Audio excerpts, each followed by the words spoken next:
Hey, Chicago. It's your host, Jerry Vasilatos. Welcome to another Friday night edition of Chicago Corner. Want to welcome you all to surviving and getting through another week here in Chicago. That seems to be the big benchmark for everybody to see if you can get through another week without getting shot, without getting monkeypox, without getting a recurrence of COVID. Just to share this with everybody, apparently it wasn't bad enough. Omicron wasn't scary enough, so release the monkeypox! Now, for those of you who've been reading about monkeypox in the news, apparently there has been one reported case in Chicago, but they're saying it's not something that passes easily. And who knows what to believe anymore, right? I just don't have a goddamn idea what we can believe from our health officials, our elected officials. I just don't know anymore. I just don't know anymore. But again, thank you all for surviving another week and joining us tonight. We've got a lot to cover. I'm looking in the live chat here. I want to see who's joined us so far. Let's see. Big Mr. Fireberg, welcome. Of course, Ed Heller. We've got Miguel H. I see 6 people watching right now. Be the change you want to be now. All right. So before I continue, hopefully we're going to be gremlin free tonight. I tried to break into the broadcast Tuesday and had all kinds of problems with my my operating system crapping out on me and the activity monitor going haywire. But I think that I've managed to optimize things. So without further ado, I'd like to introduce my co-host for the evening, Mr. Kit Cabello. Cheers and salutations. And Mr. Ed Heller. Hi, everybody. Who's enjoying Happy Pizza Friday. Stuffing his face with pizza, making the rest of us jealous that we don't have the delicious pie in front of us like he's made. There we go. Maybe next time. How's everybody doing tonight? It's summer's here, finally. Beautiful weather. I was driving for the city. It's long overdue. Although, I must share, 2 blocks from me, I was driving home. I ran down to the corner to get some Coke so that I could mix myself up a cocktail with this stuff because I think we're going to need it tonight. All right. And sitting on the corner was a lady with her 2 children trying to raise money for her rent. At first, I thought she was homeless, and I stopped and I gave her a few bucks, what I had, and I said, how long have you been homeless? And she said, no, I'm not homeless. We're in an apartment, but we need to raise our rent. Or we need to collect our rent. She's going to be low. And just the thought of a woman having to be on the street corner with her kids, begging for money to make her rent. You know what it does to me, kid, is I'm sure it does the same to you and Ed as far as just making your blood boil. This is just the canary in the coal mine, so to speak. Others have already mentioned that a lot of people are having their rent raised the first of the month, which just happened. I'm trying to dig myself out from a mountain of debt too. So I feel your pain, everybody. It's rough out there. Everybody try and help each other when you can. Yeah. Look, we have an ongoing problem here in this city. It's happening all over Chicago, north side, south side, west side, all over the city. We have politicians that have been turning a blind eye towards the fact that we have an eviction crisis. Now, the beating heart of Chicago isn't our landmarks. It's not our buildings. It's not our politicians. It's the people. It's the people that make Chicago move. Now, New York City, at this point, you might as well say, has been thoroughly gentrified. LA is impossible to even live in at this point. Miami's going to be underwater. Chicagoans have been pushing forward. Chicagoans haven't backed down. But look at the price right now that we're dealing with these careless politicians, these heartless politicians. These feckless politicians. Yeah. These politicians like Lightfoot, for example, the mayor. I'm going to call out the mayor because as far as I'm concerned, she's a thin-skinned, weak-willed individual who can't take any form of criticism whatsoever. And I wouldn't say she's weak-willed. I think that she's authoritarian to the point of not being flexible. I understood what your point was. Yeah. Maybe weak-willed and not doing what she needs to do for the people, but very, very firm in what she doesn't want to do for the people also. Yeah, and she's weak-willed in what needs to be done, firm in what in not providing what should be done. And the thing is, there has to be a breaking point for the people of Chicago to say no more to this. Look, there's going to be more people. Sadly, Jerry, when you're going to go to the store, when I go to the store, or Edward, or any of our viewing audience in Chicago, we're going to see more people like her on the street, not because they're bad people, not because they did something wrong. It's because they're living in a neoliberal nightmare where the rent is rising up and they're doing everything they can to make ends meet. But remember, our government abandoned us in 2020, and so did our state and federal governments too. There was no UBI, no debt jubilee, no debt forgiveness whatsoever. So and with inflation rising, what are these politicians, what are the city leaders going to expect? What, people just pull themselves up by their bootstraps? We've been doing that for far too long. We're exhausted. We need a bailout for the American people. But we have politicians that have no imagination whatsoever. So that's why we're building the show here for Chicago Corner. And that's why in 2023, we're going to be covering the city elections. And that's why we have the show that's going to be coming up on CAN TV very soon as well at the end of June. So we're asking all of our audience, please subscribe to us, help us build this channel up, because we can't take this injustice anymore. What was particularly heartbreaking in what I witnessed, Kit, was this was clearly I live over at Western and Devon. Yep. This was a very well-dressed Middle Eastern woman. I'm assuming she was Muslim. Middle Eastern people are generally very humble, very proud, very stoic. And to see this poor woman on the corner with her kids, having to beg for money to make her rent, knowing how proud, and I would even say, so self-reliant my perception of that culture is, I just was just like, what the fuck is happening here? What the fuck is happening? Yeah. Well, we know what's happening. I mean, it's we keep saying it. It's got to stop. It's got to stop. It's got to stop. We got to find solutions. Speaking of solutions, and our mayor, I'm sorry, Ed, do you want to add something? The only thing I wanted to say was that, on the local level, some of those solutions might be helped electorally, but the reality is we got to all help each other. We got to find other avenues to pressure those in power into doing what the people need, because it's the people in power now have no sense of urgency for the rest of us. They don't seem to care. They feel like everything's fine, whatever they're being fed inside their own bubble, or whatever type of narrative they want to feed you. They're pretending like everything's fine, everything's just going to rebound by itself, that the economy's great, that unemployment's down. You guys know that millions of people are still unemployed. They got dropped off the rolls last September. You wouldn't know that from watching the news, Ed, though. Isn't it interesting? We're all distracted with everything else. How many of them got jobs, so that they can at least get them in an upward trajectory? I don't know. I've only been working for three weeks at my new job. I had been looking for a long time. I don't know how long others are looking, but the reality is that people need help. And why is the government hoarding all these funds? Why are they putting them behind red tape and hurdles and means testing? Just give people money. Just help them out. That would be socialism, Ed.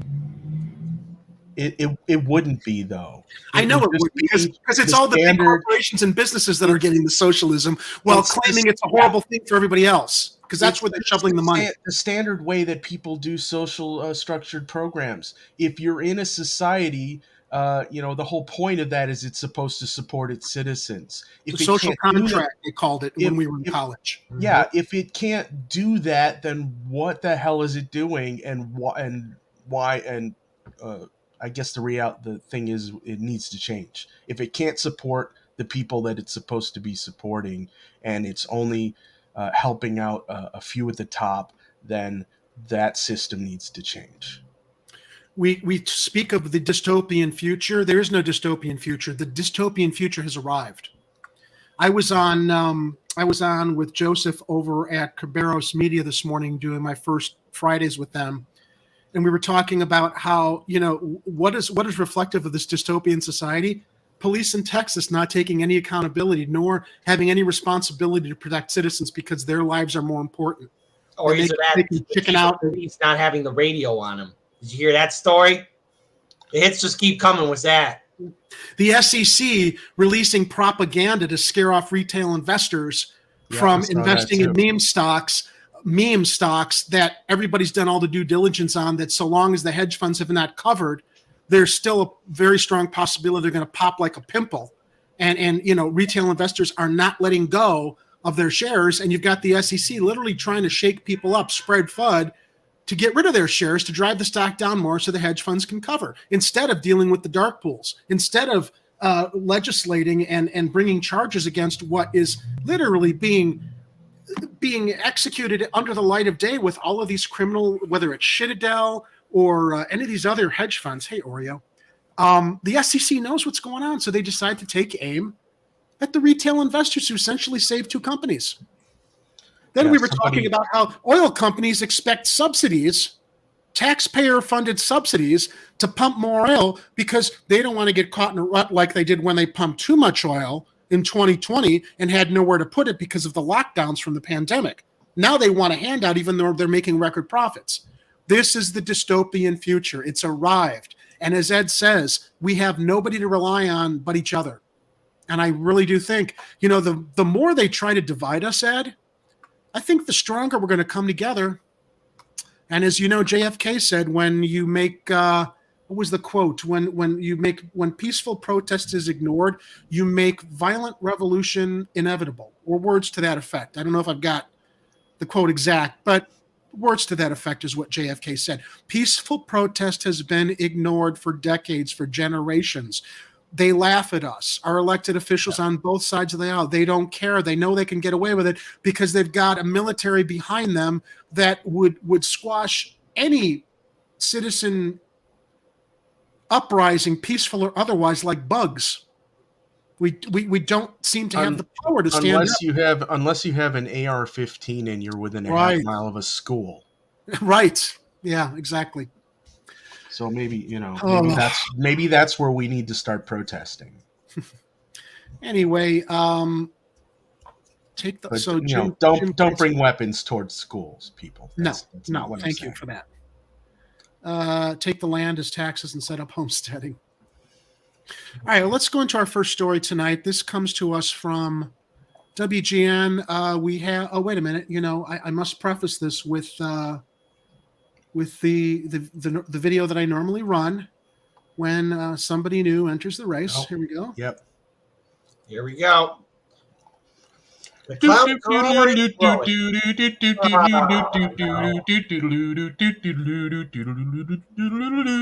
And I can't sing any more of that, or we'll get a copyright strike. Right, exactly. Another candidate emerges from the mayoral clown car. All right, so I got to say, after seeing the report from WGN, I remember Alderman Sawyer's father, Eugene Sawyer. Eugene Sawyer wasn't mayor for very long, but he seemed like a decent man. And if any of Eugene Sawyer rubbed off on his son, by virtue of also what I heard in this interview from WGN, he might not be a bad choice. So let's watch the coverage from WGN News as it was this story broke this week. Chicago mayor has a new candidate. Alderman Rod Sawyer following in his father's footsteps, or at least hoping to, announcing that he will make a play for the city's top job next year. WGN's Eric Rung has more from the Chatham neighborhood.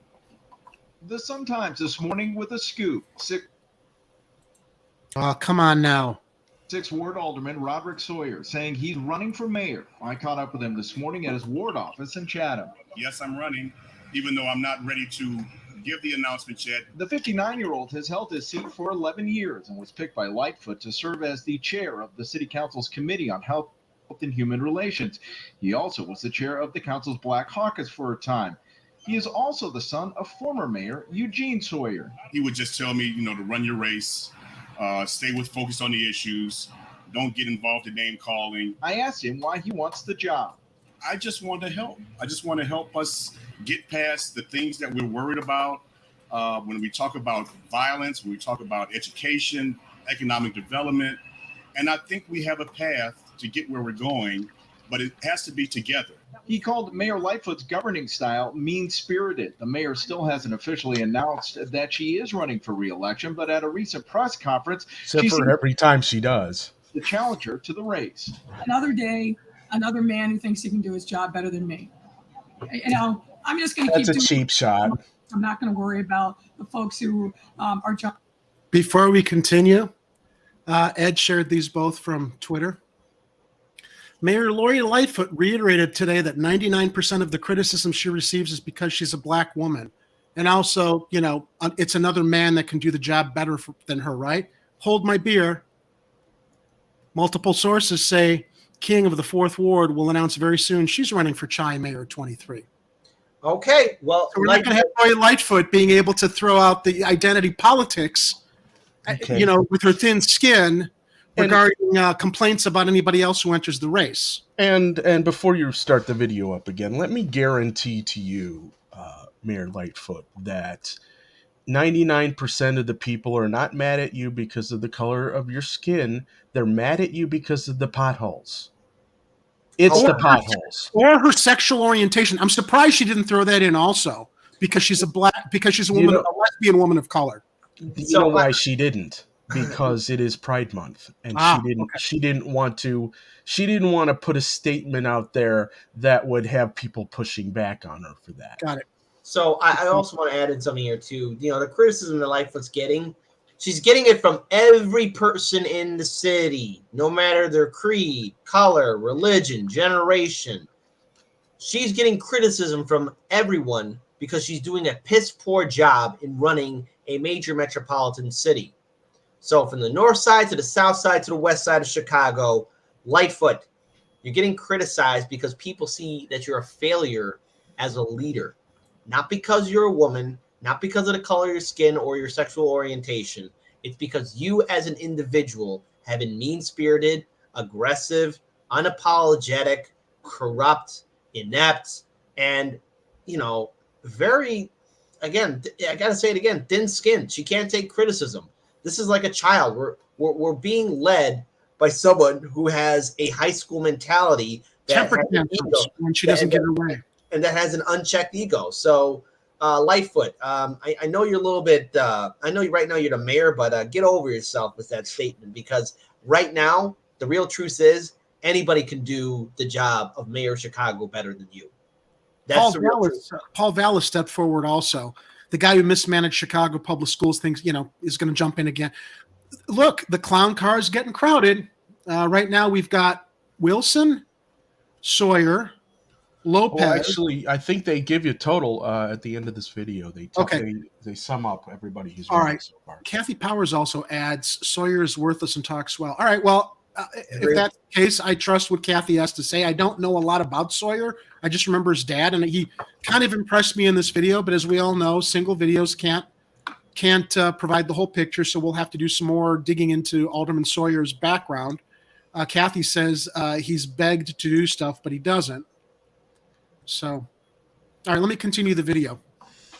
Oh, she also says, now, wait, you say King is a possibility, but then you follow up with and a bully. I don't know if you're referring to King or Sawyer with those Kathy, She was adding on to what Kit was saying about Lightfoot. Oh, of Lightfoot. Okay, yes. All right, let's continue the video. Sorry, guys. Let me continue it. Jumping in. The alderman says the mayor doesn't play in the sandbox well with others. He now finds himself in the political sandbox with at least 4 other announced candidates. Businessman Willie Wilson, 15th Ward Alderman Raymond Lopez, State Representative Cam Buckner, and former CPS CEO and City Budget Director Paul Vallis, who just announced his. I find it interesting they didn't mention Clownton Zara. Yeah. Because he's a clown. Yeah, I was going to try to provide. I didn't have enough time, but I was going to do some. He's driving the car. That's right. There you go. His candidacy yesterday. Public safety is a top priority. You have historic increases in violent crime. Not only in violent public crime, safety, more money for cops, less money for mental health clinics. Superintendent David Brown would be let go if he wins, a view shared by Alderman Lopez. The 3 also agree on finding incentives to keep veteran cops from retiring and recruit new officers.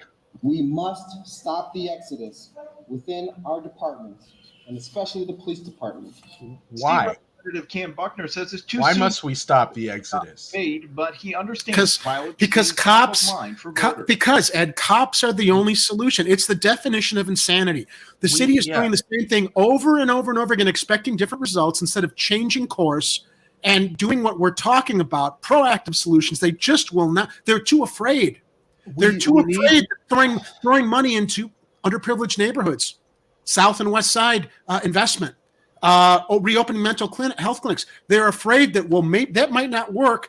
Everybody knows that the police are going to protect them. It's like it's like a propaganda war. Everybody feels safe so long as they feel and think there are more cops out there. When the problem is that crime is growing and festering because you're dealing with people who have no hope, who have literally no other choices after generations of neglect and being abandoned by the city, by our civic leaders in their neighborhoods. Yeah, we need to have a new system for public safety. If the old system doesn't like that and they want to leave, let them leave.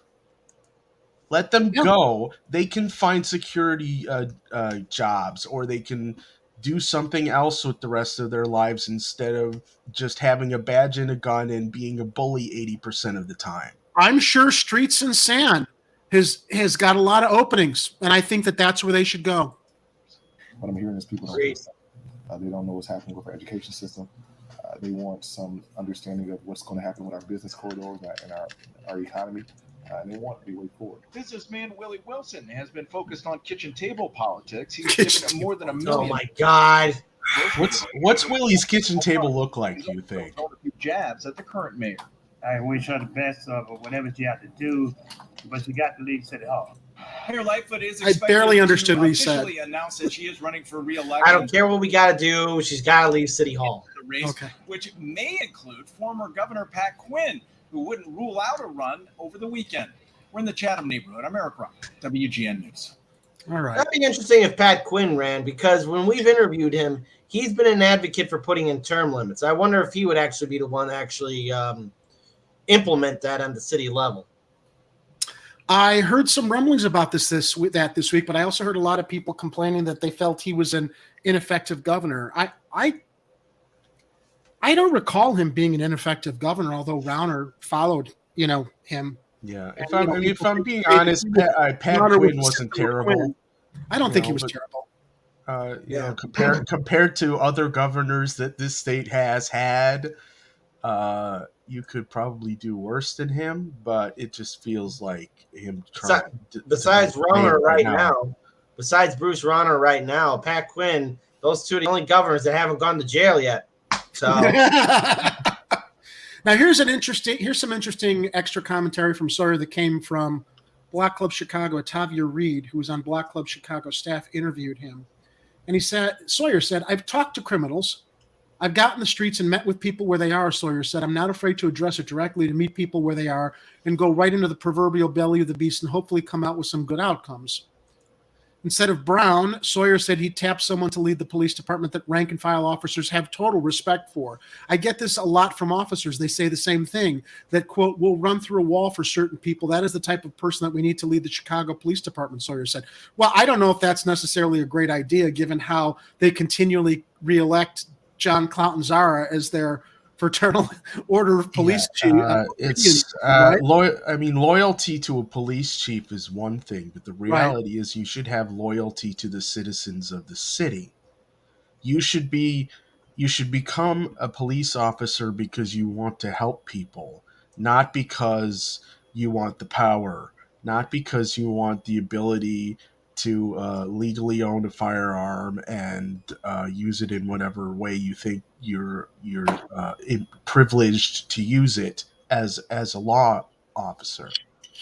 I don't know what else that we can say here other than you can't keep doing stuff the way you've been doing it and expect better results. We can't keep just banging our heads against the wall about crime. Which is what you do when you throw all that money at police departments all over the country and you get no improvement in those results. They're not stopping crime. They're just it's like they're just managing it. They're just what was it that the old Mayor Daley said? The police aren't here to stop disorder. They're here to preserve disorder. Yeah. Disorder. True, Ed is true. Sawyer also said he'd boost economic development in the city, increase access to mental health services for youth, and will work alongside Chicago public school leaders and the Chicago Teachers Union to improve schools. Those are steps in the right direction. Quote, there are so many things that we fail to address when we're talking about the status of CPS and what we're doing in neighborhoods, Sawyer said. There has to be accountability on all sides. I'm not afraid to address it. I'm not afraid to talk about it. I'm not afraid to have the uncomfortable conversations that we need to have. Of course, Lightfoot dismissed Sawyer's announcement when she was asked about the race during an unrelated news conference. Another day, another man who thinks he can do this job better than me, the mayor said. I'm just going to keep doing my work. I'm not going to worry about the folks who are jumping in. What does this have to do with gender? Why is she so goddamn thin-skinned about the fact that it's a man? So what? It could be a woman. It could be anybody. She's just so insecure. It's what it is. It's preloaded gaslighting and projection. It's a way for her to have a talking point and also to garner support from, let's say, liberals, for example, that eat up identity politics, because those are the kind of people that will flock around that, who'll be like, oh, look what Lightfoot has to deal with. Look at the struggle she has to deal with, all while ignoring the fact that she has not followed through with any of her campaign promises. She has made enemies out of everyone in the city, and the whole city is not impressed with her leadership whatsoever. So this is the only thing she knows how to do. So like a bully, when somebody finally stands up to them, a bully will start using name calling or use it that say, see, teacher, this person's hitting me too, when finally they realize that they're not as strong as they think they are. That's what Lightfoot is doing. That's her mentality, and it's weakness. When you use identity politics, it tells me that you have nothing new and that you're not going to offer anything and just only assume that people will vote for you because of, well, X, Y, and Z. That's not effective leadership, and we all know how effective Lightfoot is as a leader. She might as well dress up as one of her costume personas as the Rona Destroyer or that leprechaun, whatever that is. So there we go. Oh, hey, it's a Rona Destroyer. She is. Better that than the leprechaun. Ah! Now, what Sawyer shared in that interview with Block Club Chicago, now we've got Kathy again in the chat, who apparently has her eyes more on Sawyer than the rest of us have, given he just announced. We have to pay attention to him. She said Sawyer won't even have mental health strategy meetings, treatment, not trauma. Well, Kathy, I think you're right. We'll have to look. We'll have to see if he walks the walk or is just talking the talk. But he's not the last of whoever else is going to be jumping into this race.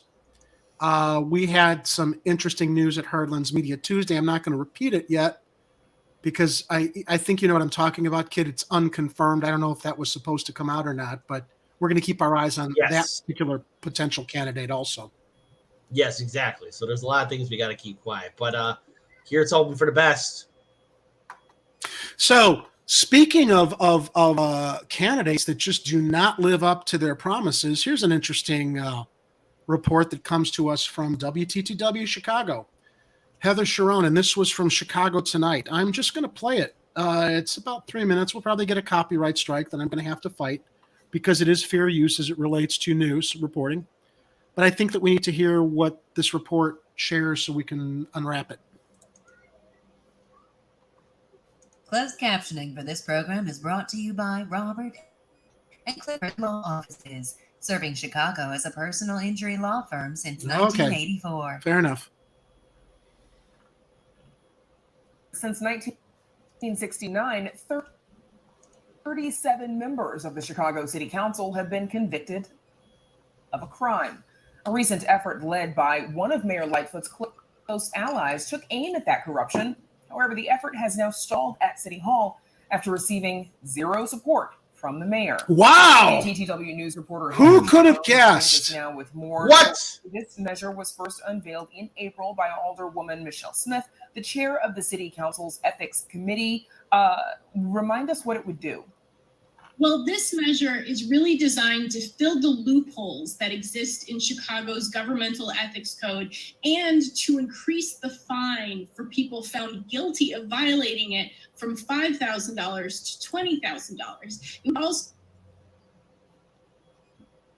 expand the number of companies that would be limited in the amount of campaign contributions they could give to city officials, to include contractors with sister agencies, including the Chicago Public Schools. Of course, there is no doubt Chicago has a significant legacy of public corruption, as we just mentioned. Why hasn't it gotten a hearing and a vote? Well, it's not clear why Mayor Lori Lightfoot directed two of her allies to prevent this measure from... Oh, I think it's very clear. She's waiting to figure out how she could take credit for it. Is probably one of the reasons.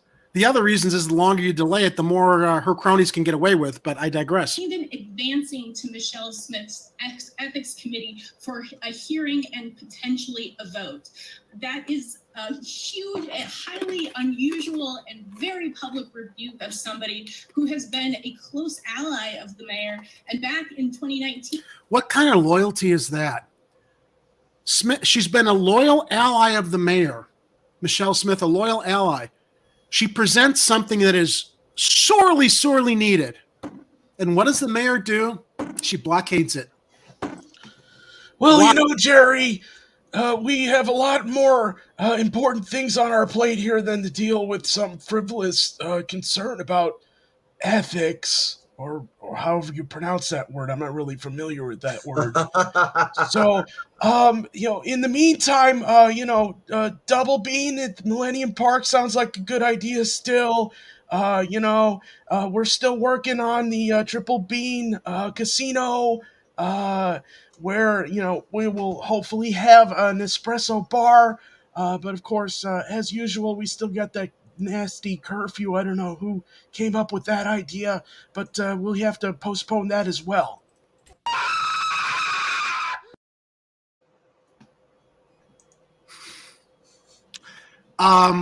Hey, does anybody know? You know what? I think that we need to check where Lori go. We need to have like an update every weekend where Lori leaves the state to go fundraising. Is that me gold? What the hell are you? I'm a leprechaun, me dear. Here, this is what you're looking for, right?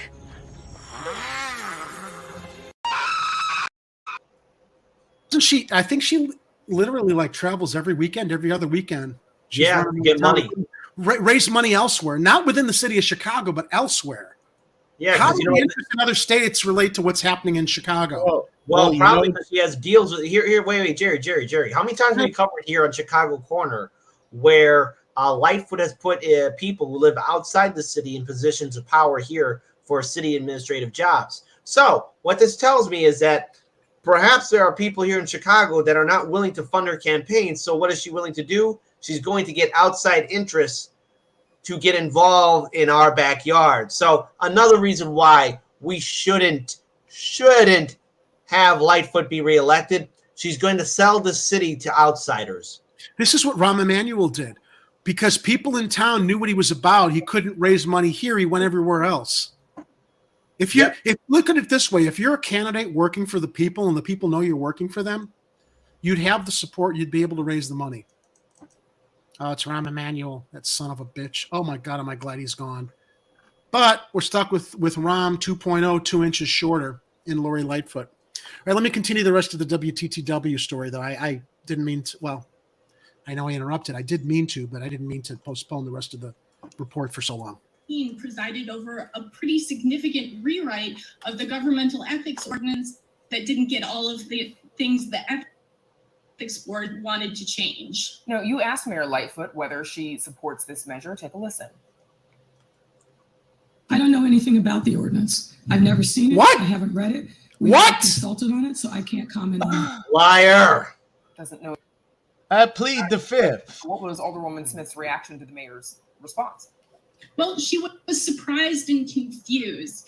And I have to say, a lot Like everybody of else in people Chicago. were surprised and confused, not least of which because Alderman Michelle Smith left her seat in the council chambers during the May 25th meeting to ask the mayor, who was on the rostrum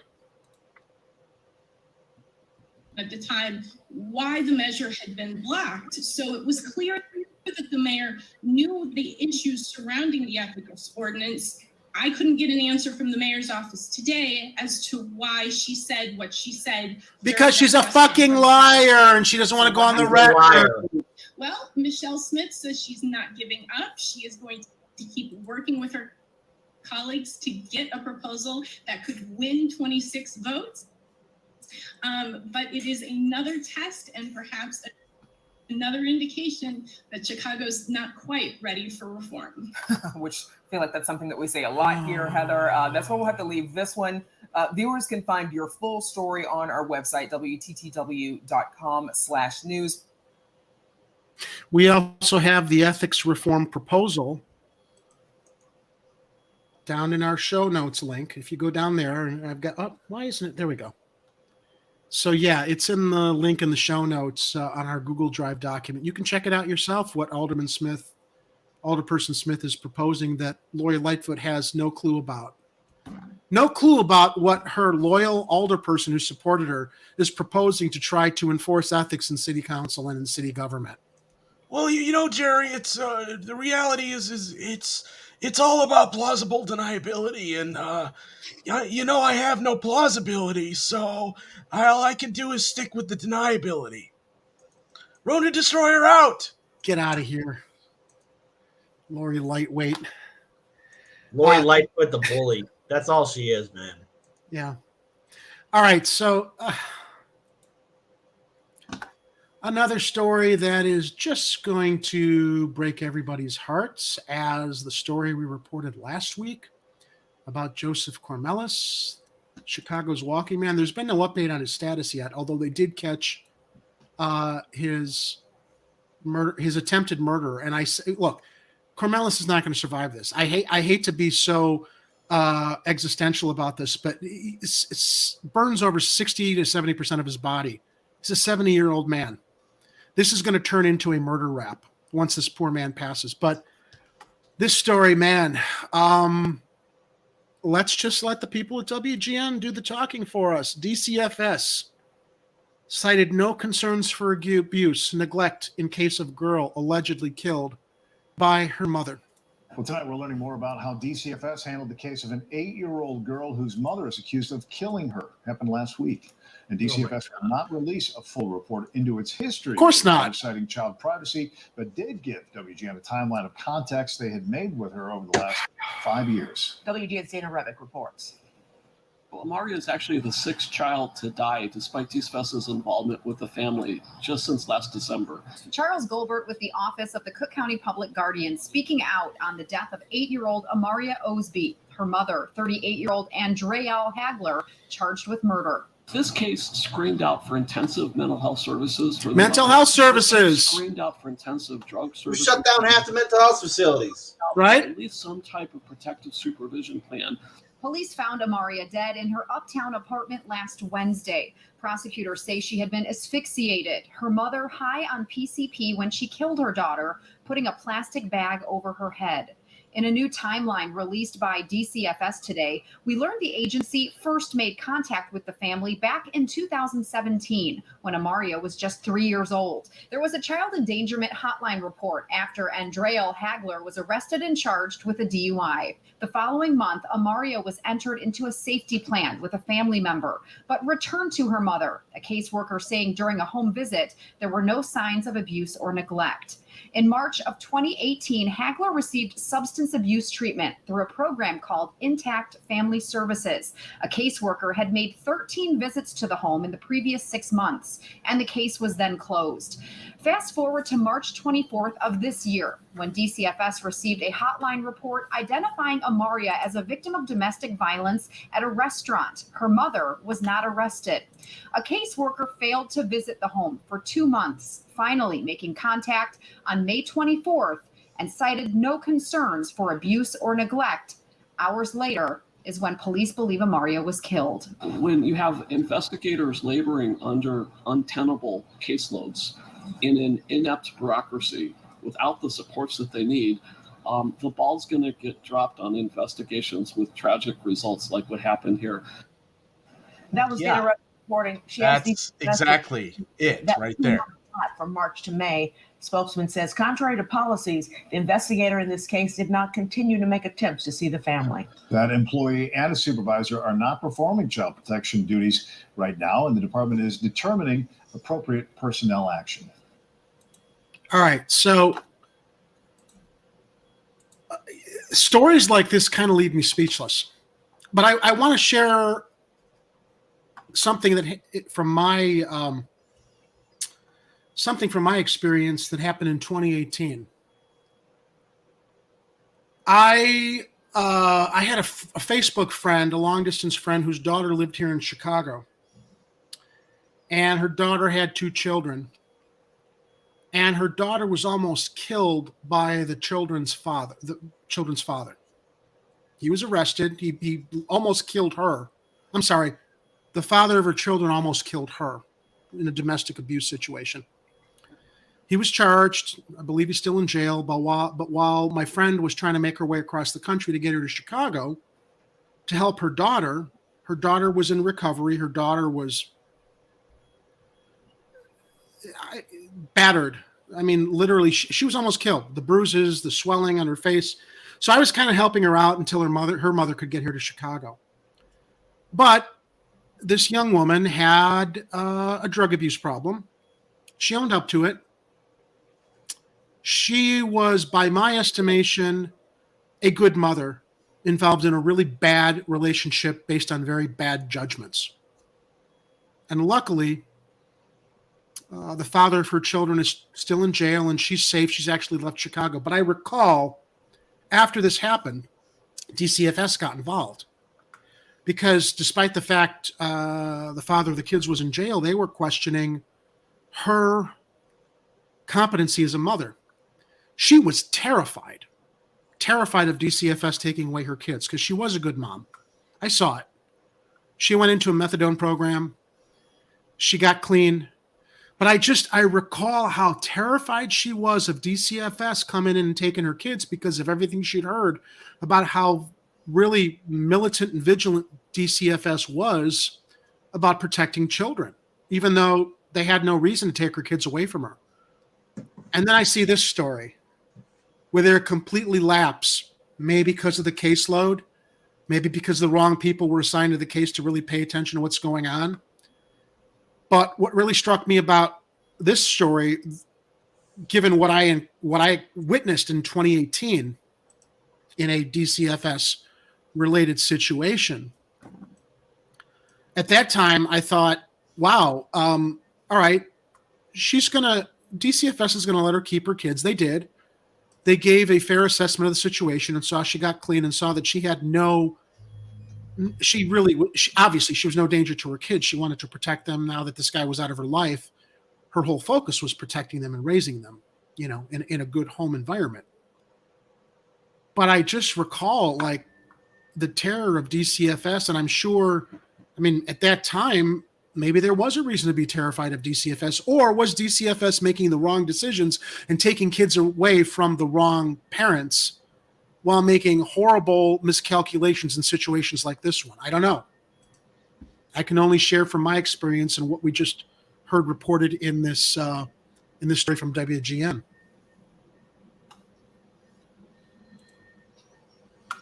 Look, I don't even know how to respond to this story.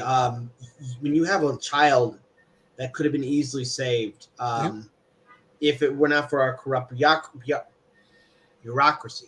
Apologies for that stutter. Bureaucracy. Yes. It doesn't have to be this way, but our politicians have enabled this system to exist. And of course, look, when you have a situation like where you have to take a child out of a very dangerous situation, who else is usually involved? The police. And if the police don't want to get involved in something, they won't. And you have to add all this other layered paperwork in order to do anything to effectively save a kid. Now, We've had Jamal Green on the show. We've had other activists and organizers on the show. They've told us, look, we need community centers to help out children that are in dangerous homes. Because, look, I don't want to say that every single home on the south side or west side or north side of Chicago is dangerous. But there are various situations where a community center or funding after-school programs are necessary so said kids can actually reach out and actually get help. We have to look at different paths so that we can actually help, so that this doesn't repeat itself, but it's going to repeat itself. I wish that there was some more involvement, but that's all I could say. I wish, but we need action. I just feel that there, at the time that I witnessed what I shared a moment ago, I thought, well, she's going to clear their evaluation because she's a good mom. And what struck me at that time was I was glad that my perception was they were as vigilant as I sensed that they were about making sure the kids were going to be in a safe situation. And that she'd proved to them with the interviews and the wellness checks and all of the investigations they were doing following the crime that they were doing their job. But then I see this story and I'm like, I don't know if anything's changed between 2018 and now. Nothing has fundamentally changed, Jerry. Yeah, I know. Nothing has changed. Ineptitude, or as they mentioned in the report, just the case overload. But how did these investigators miss this and fail this little girl? Some of them are probably burnt. Jerry, you know what else? Some of them are probably burnt out, and they're just going with the numbers, waiting to retire. That's another thing too. Some of them are just probably so burnt out that whatever aspect of their soul or idea of what they wanted to bring to the job has since left them many, many years ago. It's like it's like we've been saying, it's all the city services that have been cut back and stripped of their funding and support. I'm sure DCFS needs more support, needs not just money, but needs more personnel to be able to handle these cases. You can't. There's a big point made there too, Ed, about the fact that I'm not saying it would have solved the problem, but when you factor into the equation, she had mental health issues, and mental health clinics so many have been closed, and this woman probably DCFS should have mandated that she enter some kind of mental health program or be evaluated. Well, but then, and then the question becomes, do these DCFS personnel, do they have the proper training in order to make those determinations? Are they getting the information and the support that they need to do their jobs properly? If they don't know what signs to look for, if they don't see things, that maybe other people trained in psychology or other types of behavioral sciences might be able to detect, maybe they just need more support in learning how that happens. It's people are falling through the cracks, and the city needs to find a way to prevent that, or at least reduce that. And the reality is they're not doing it. They're just funneling all the money into the places where they want it, where they choose to be reactive instead of proactive. Yeah. It's one of the reasons why we at Chicago Corner have the 2023 Chicago Mayoral Pledge to the City. You mean the Chicago Corner Manifesto, which last week Jerry has dubbed the Chicago Corner Manifesto, but I also call it the North to South and East to West Pledge. I like that.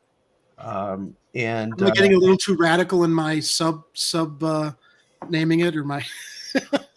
So we've and if you're curious about what that is, you can go back and watch the last few episodes of Chicago Corner. We did go over it, at least the first draft, and we have on occasion been opening up the pledge article. It's a document. It's a working document right now. And that we encourage you all to help contribute to with your ideas in the live chat. Yes. We keep adding stuff and revising it because we know that, I'm not perfect. I I got motivated one evening and said, okay, let's see how many of these things I can rattle off from all the things that I learned from being a part of Chicago Corner. Yeah. And also 99 Perspectives in Hardlines Media, because the reality is some of these things are things that we should be doing on a nationwide level. But, at this point, we work with the local solutions that we may be able to influence, and Chicago seems to be one of those. So we've been going over the clown car that is assembling for the upcoming Chicago mayoral election, and there's that car right now. Yeah, you can see little Johnny Cantanzara's in there. He's driving. I He's see him. behind the wheel in there. And we'll see who else comes out of that clown car in the next couple months. But getting back to seriousness, though, we want these people to represent the citizens, not just their little pocket universe with all their friends and rich buddies and corporate leaders. We need, which is why I called it the North to South and East to West pledge, because it needs to support all the citizens of Chicago, North to South and East to West. And of course, my motivation is potholes. We need roads that we can safely travel on. I don't know why this is so difficult for Chicago mayors to grasp. My two big issues are cops living in the neighborhoods they patrol, and repurposing all of the red light and speed cameras into crime cameras, and completely eliminating the way that they are bilking and stealing money from motorists, because it's not about safety. It's about revenue generation. It's never been about safety. I want there to be a massive infrastructure renewal program all across the city, rebuilding our bridges and railways, updating our CTA so it can actually meet up to standards like other major metropolitan cities across the world, get rid of the lead that's in our lead pipes, and actually have clean, safe drinking water all over the city of Chicago. And finally, let's face it, I'm pretty sure there's a lot of other issues too, but fund our public schools with the TIF funds, use the TIF funds to rebuild Chicago, and also reopen more mental health facilities. I was just about to say, I forgot mental health clinics. That's also at the top of the list, is reopening the mental health clinic and making more mental health clinic treatment available. Cassie Powers puts it something else. Term limits. Thank you, Kit, for reminding me. That was one section I actually did not add, was the public schools. Yeah, fund our public schools and community properly. We're adding this right now as we speak. You can see the manifesto. Properly fund Chicago public. Properly fund and support Chicago public schools. And I don't know how many more sub details you want to add to that, but we'll start from there. If anybody in the live chat has any ideas while we've got the document open, let us know. We can always bring it back up on the screen. Well, Kathy put up term limits. Term limits. Okay, we'll have to figure out the what's the word? The mechanics of that one. Yeah. Public direct healthcare, something we can influence. Public direct service healthcare through the Chicago Public Health Department. That's another one we have to figure the mechanics on, but it's a good suggestion. Public direct service healthcare for Chicago Public Health Department. Okay, let me copy and paste that one in there. Yep. Hold on. Okay. We got you, Kathy. We're serious, man. No, we're not fucking around here. Chicago Corner is, and when we say we're not fucking around, once we polish up this document, we're going to go to City Council, the group of us, and each of us is going to have a specific. We're going to time ourselves to know how long our portion lasts, so that when they cut the microphone on us, the next person from Chicago Corner can step up and continue. So we can basically present our entire list of demands to the City Council regarding what we expect Mayor Lightfoot of course, she'll never follow through on it. But what we expect all mayoral candidates to abide by. Okay. Okay, I don't know why it's blacked out here, but we'll figure that out. We will. Oh, here we go. Oh, there we go. There we go. All right, come on. Quit screwing around there, Ed. We're doing it live. He's doing the best he can. It's all good. It's all good. All right. Anything else we got in the chat about stuff here? We Potholes should will try and magically put in disappear a month before. Term limits. You know, Dominic. I honestly don't think they will. No, I don't think they will either. I don't think that Lori Lightfoot Too much work. is that much has that much of mind to even think that she needs to maintain the roads in the city, and that is why she needs to go. It doesn't even occur to her. One of the many reasons she has to go. The myriad reasons yes. she has to go. But I mean, if you can't fix the potholes, then what else aren't you doing for the city? Do you know what strikes me really interesting, Ed? When I go to I live near Evanston, I live near Wilmette, even in Chicago, though, where I see potholes or where I see the pavement, or not the pavement, but the concrete kind of like worn down on city streets. There's some city streets where you see like the old ancient brick lays underneath. Those survived. Those don't wear away like concrete piled on concrete, or asphalt tend to wear away. And I'm like, just get rid of all the asphalt. Just tear it all up. Let the brick roads that have lasted for decades, they never needed to be paved over because they were reliable. Mm-hmm. The way that they just pour asphalt over anywhere that there's a problem, and then the potholes. Does everybody know how potholes form? Water leaks under the asphalt. Yep. Winter comes, the water freezes. Basically, it cracks the surface that's been put there with the asphalt. Yeah. Brick streets don't have that problem. No, they don't, because they're right. That's why they're still underneath there, surviving decades, generations like cockroaches, because it's a strong building material. So the problem is in how, I guess, infrastructure workers or construction workers go fix a problem. They don't fix the problem to last.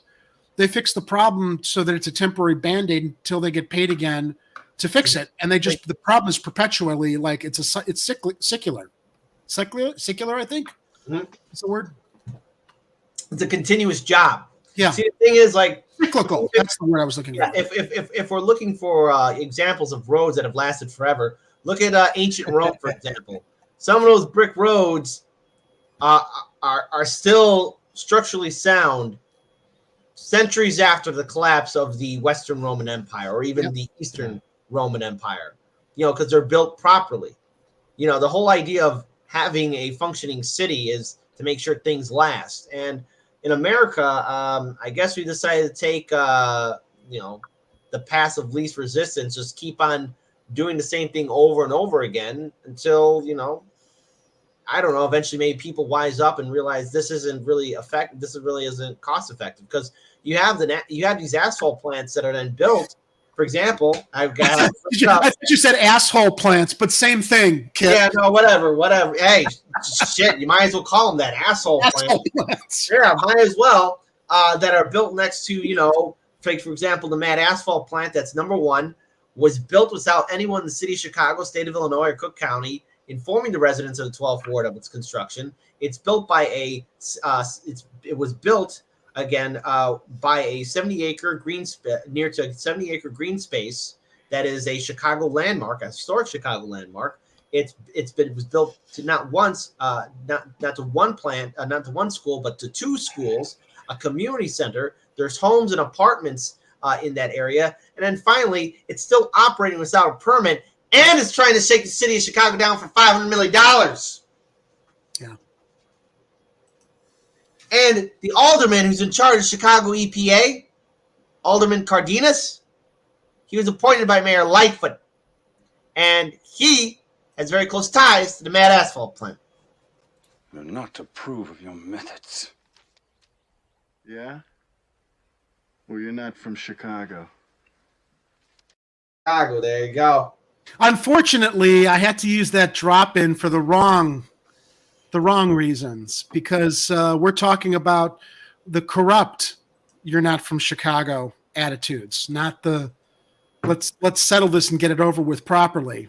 That Jimmy Malone and Elliot Ness were talking about in that clip. But you know what? But hey, wait. Just to make people feel good, can you put in the Chicago way? That's the Chicago way, the speech. Do we have it? Oh yeah, I've got it. Yeah. Let me put it up here. Let's put it up there. Give me up. Yeah. Oh, that's. I need a smile. He pulls a knife, you pull a gun. He sends one of yours to the hospital, you send one of his to the morgue. That's the Chicago way. Now, do you want to do that? Are you ready to do that? I am. You know, I've had this queued up in our clips, Kit, and please, don't take this personally. It has it has nothing to do with Italians. It has more to do with what Jimmy Malone was fighting against with gangsters. Yeah. But I'm going to run this one too. Oh, Isn't that just like a wop? Brings a knife to a gunfight.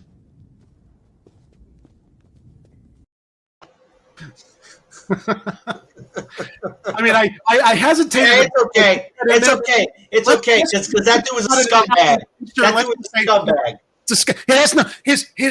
His background has nothing to do with the fact he's a scumbag. That could be a Greek scumbag. I'm Greek.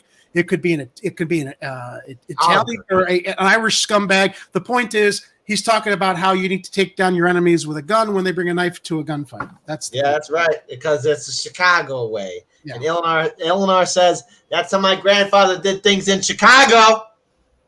There you go. I've got a great story to share, just to take us off on a little tangent here when we talk about the old days. This story my father told me. My grandfather had a shoe repair store and dry cleaning store down in Chicago underneath, I think it was the Lake Street L.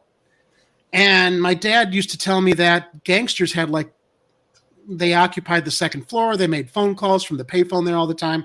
My grandfather was kind of like a big burly guy. Now, listen, my dad could have been, what's the word? When you tell a story, when you add more to the story, what's the word? God, man, oh man, maybe it's the booze. Embellish. Yeah, my dad may have embellished this. Thank you, Ed. But he told me that these gangsters that used to occupy the second floor over my grandfather's shoe repair and dry cleaners attempted to recruit him as muscle because he was a pretty big burly guy. And they constantly were bugging him. And my dad claims it came to a point where they were getting so intense about recruiting him that he beat them both up and threw them out of his store and said, "Don't come back again." And my dad said, he spoke with many of his Greek friends. Now, we're Greek, we're not Italian, but apparently my grandfather had shared the experience with some friends and no, you don't want to do that, man, because once you're in, you'll never get out. And he had to send a message. He had to, kick their asses to make them realize he wasn't interested. And, they didn't bother him anymore, despite the fact they respected him, I guess, and didn't keep harassing him about it. But another interesting story about my grandfather was that his business was held up. And it wasn't the gangsters, it wasn't the outfit people that tried to recruit him, but I guess two young guys decided to try to rob his store. They took him to the back room, demanded that he open his safe. He was nervous. They had a gun against his head, and he was fumbling with getting the safe open, and he couldn't get it open, and they shot him in the throat. My dad tells me the story, and remembering he barely survived that. And we still have the safe where you can see the bullet indentation on the safe.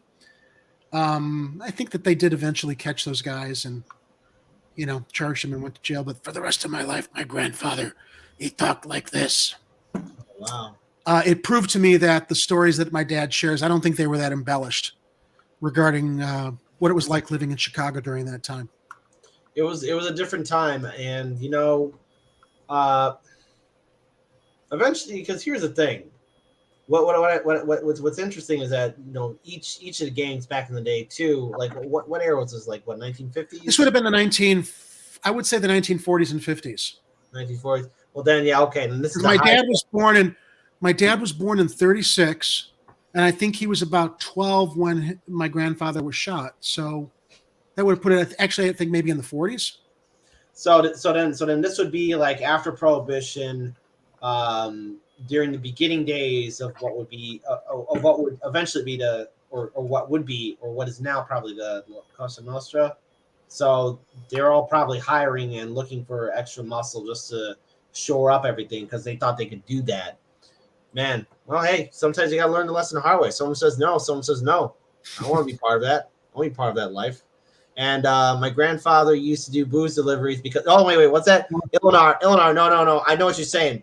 My grandfather used to do booze deliveries because cops didn't check well-dressed kids. Of course. Yeah, my grandpa, as a kid in the 1930s, talked about this too during Prohibition. During the 1920s, on 30s, everyone seems to forget the part. Like cops really didn't bother kids. Especially if they were doing deliveries during Prohibition. My grandpa talked about that stuff. He also mentioned that back in the day, at the pharmacy, you could pick up opioids and heroin and everything else there. That's something people forget. Like back in the day, you could do that.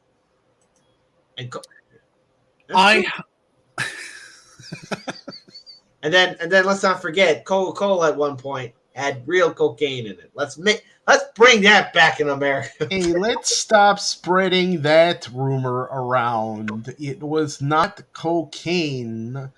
It was coca leaf, which was not the same thing. Don't be the screen door in my submarine. I don't want to go on a complete detour here, but anybody that's interested in that era, as we are, and it fascinates me, I almost wish that I'd grown up in that era. You got to watch all 6 seasons of Boardwalk Empire. Yes! One of the most perfectly produced Season programs. Season 3 is the best one of them all. Of that era. It's a time machine to that era. Well, specifically in Atlantic City. Beautifully produced show. Weaves in a lot of historical fact with some of the fictional directions that they take, some of the embellishments that they take in the show. But man, oh man, if ever there was a show that I think really takes you back to that era to understand what it was like, it's Boardwalk Empire. Yeah, it's I love how they weave Capone into the thing too. Yeah. Season 3 was the best one. All right, guys, let me get into our next story. I thank you guys for hanging in. I know we're going to go a little bit late, but there's still some important stuff to cover here. So this is interesting as we talk about, well, we just came out of that story about DCFS dropping the ball. Now here we have CPS claiming they want to tighten school security in the wake of Texas school massacre, the CEO says. Pedro Martinez, we've talked about this dipshit before. During COVID. Before the Uvalde massacre, the CPS operational budget included money for improving school security, CPS CEO Pedro Martinez said. But after hearing the details of what went on in Texas, some principals are demanding an even more aggressive response. Okay, good, fair enough, they should. Chicago public school officials said they plan to replace some outdated school security, camera, and intercom systems in the wake of the Texas school massacre that left 19 students and 2 teachers dead. The shooting at Robb Elementary in Uvalde, Texas. God, this story just has so many far-reaching, it's like a wave that just goes across the country in every city and state. The repercussions hit painfully close to home for CPS CEO Pedro Martinez. He served as schools superintendent for 6 years in San Antonio, 84 miles east of Uvalde, before returning to his hometown of Chicago to replace former CEO Janice Jackson in September. Like most Americans, Martinez watched in horror as Texas law enforcement officials described how a heavily armed 18-year-old gunman entered the school building unobstructed and spent about an hour inside as police waited for a key to unlock a classroom door. And once again, I'm sorry, Jerry, but waiting for a key, they can kick down everybody else's door with no problem. Here they got to wait for a key. Ask Anjanette Young. Too soon? They can shoot every unarmed driver at a traffic stop without waiting for backup, too, remember. Martinez's biweekly call with CPS principals Friday primarily focused on the shooting and the school system's soon-to-be-released capital plan. Even before the Uvalde massacre, the CPS operational budget was going to include money for improving school security, Martinez said. But after hearing the details of what went on in Texas, some principals are demanding more. Educators, elected officials, and Board of Education members have also called for legislation to curb access to powerful rifles that are commonly used in mass shootings. Educators, elected officials, and Board of Education members have also called for legislation to curb access to powerful rifles. I just repeated that sentence, sorry. The number one topic was around what happened in Texas and just how people felt, Martinez said of the call with principals. We've been allowing our students, our teachers, our principals, and just frankly, just to talk about it.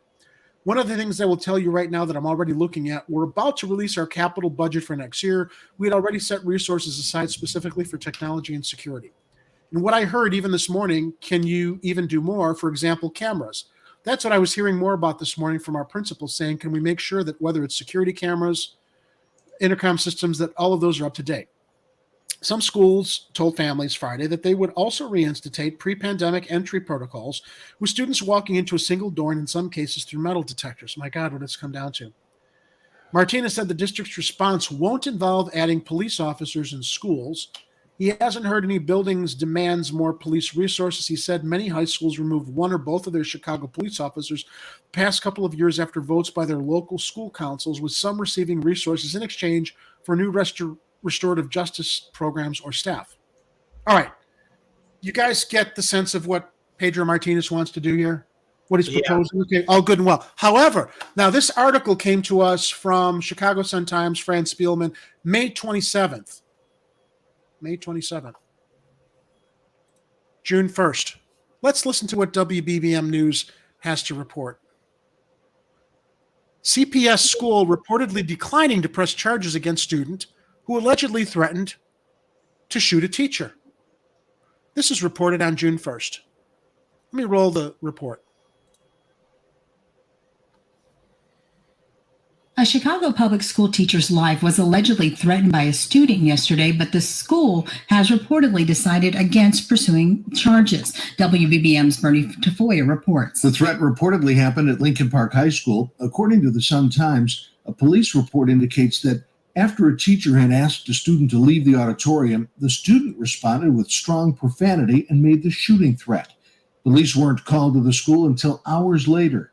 Principal Eric Steinmiller sent a letter to the school community saying an investigation determined there was no safety threat. The Sun-Times reports the student was allowed to remain in school the rest of the day and that no charges are being filed. Bernie Tafoya, 105.9 WBBM.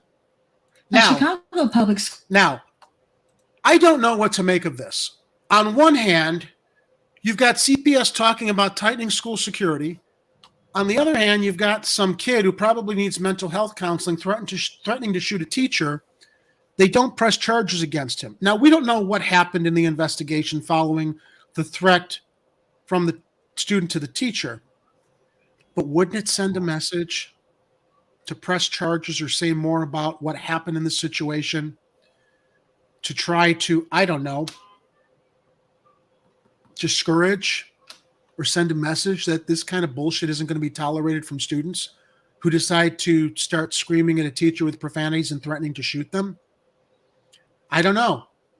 Did they thoroughly investigate the situation? Is this kid really not a threat? He's been allowed to continue to go back to school. I mean, I would think at the very least, when you've got a kid that decides he's going to threaten a teacher, that he's going to shoot them, you might want to, like, I don't know, suspend the kid for a little while, get him some mental health counseling, figure out what the fuck's going on. I just thought that there was such a weird disconnect from one story to the other within the course of, what was it been, 4 days? I don't know what to make of it. I just felt that I would share the contradiction and what the school says they want to do, what CPS wants to do to tighten security, and how they essentially just like let a kid go back to school who threatened to shoot a teacher. I don't know. What do you guys think? It's a weird one, isn't it, Kit and Ed? I can't. Edward, you go, man. I'm speechless right now. I'm literally trying to figure out what. Lincoln Park. That explains a lot. I'm sure it was a white kid too. Can we imagine if this had happened in a South or West Side community, what the response would have been? some kid who felt he had privilege to just do and say whatever the hell he wanted without repercussions. And parents who are like, "Oh, that's not my child. He didn't really mean that." Okay, you can go back to school. But but what does that do for all the other kids in that school? You don't know what is going on in this kid's head. You do. Why?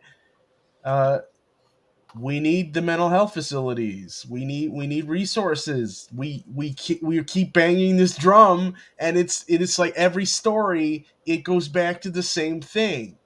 You got to get people help and the support and the resources they need so that they don't feel like they have to lash out at the rest of society. Yeah, it's as simple as that. We it's like, we're blue in the face every week talking about this. I don't know. I mean, how can we integrate that into the manifesto, Ed? Yeah, that's our challenge. I mean, at a certain point, we could come up with some kind of mission statement that kind of includes that, But right now, we just got to get our Christmas list together here. We're making a list.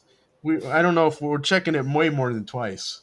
In reality, and I understand that it's June and we're making Christmas metaphors, but if you're watching this live, drop some ideas in the chat for things you want to add to the Chicago Mayoral Pledge, Pledge to the City document, which is Jerry's Chicago Corner Manifesto. And we're also calling it the North to South and East to West Pledge to support all the citizens of the city of Chicago, not just the handful of hand-picked friends and buddies of whoever decides that they want to run. So, you can't just be a candidate in the city of Chicago and try to skate in and just give lip service to the rest of the citizens. Everyone needs your help. You know what I hope, Ed and Kit? I hope this is the last we hear of this kid. Yeah. Because if something happens in the future and it's this kid, we're going to be going back to the tape and repeating the story and sharing how a white kid in a North Side privileged neighborhood high school got away with threatening a teacher, threatening to shoot them, and no charges were pressed.